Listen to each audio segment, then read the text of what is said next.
வணக்க மக்களை, நான் விஜயதரன். என்ன பார்க்க போறோம்னா, நேற்று இலங்கையின் 9வது நிறைவேற்று அதிகாரம் கொண்ட ஜனாதிபதியை தேர்வு செய்வதற்காக இலங்கையில தேர்தல் நடத்தப்பட்டது உங்களுக்கு எல்லாருக்கும் தெரியும். இன்று வாக்கு எண்ணப்பட்டு இன்று சரியாக ஒரு 7 மணி அளவில் இலங்கையின் தேர்தல் ஆணைக்குழுவால இலங்கையின் 9வது நிறைவேற்று அதிகாரம் கொண்ட ஜனாதிபதியாக தேசிய மக்கள் சக்தி வேட்பாளர் அனுரகுமார திசாநாயக்க அவர்கள் உத்தியோகபூர்வமாக இலங்கையின் 9வது நிறைவேற்று அதிகாரம் கொண்ட ஜனாதிபதியாக தேர்வு செய்யப்பட்டுள்ளார்.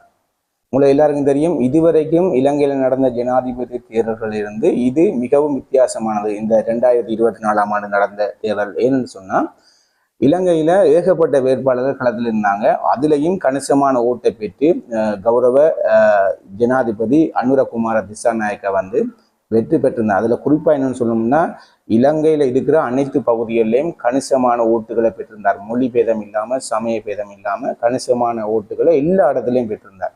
அதன் அடிப்படையில இலங்கையின் 9வது நிறைவேற்று அதிகாரம் கொண்ட ஜனாதிபதியாக தேர்வு செய்யப்பட்டிருக்கார் அனுரகுமார திசாநாயக்க. அவருக்கு எங்களுடைய சனல் சார்பாக இலங்கையின் 9வது நிறைவேற்று அதிகாரம் கொண்ட கௌரவ அனுரகுமார திசாநாயக்கா ஜனாதிபதி அவர்களுக்கு எங்களுடைய வாழ்த்துக்களை மனசார தெரிவித்துக் கொள்றோம். எங்களுடைய தமிழ் மக்களின் அரசியல் அபிலாஷைகளையும் இலங்கையின் ஒட்டுமொத்த மக்களின் பொருளாதார நெருக்கடி தெரியும், அதையும் கவனத்தில் கொண்டு எங்களுடைய மக்களின் தேவைகள், எங்களுடைய மக்களுடைய ஆசைகள், அது மட்டும் இல்லாமல் எங்களுடைய மக்களுடைய பேச்சு சுதந்திரம், எங்களுடைய மக்களுடைய பாதுகாப்பு அனைத்தையுமே கவனத்தில் கொள்ளுவீங்க என்று சொல்லி நம்புகிறோம் சார். இன்றைக்கு நீங்கள் ஜனாதிபதியாக இருக்கிறீங்க.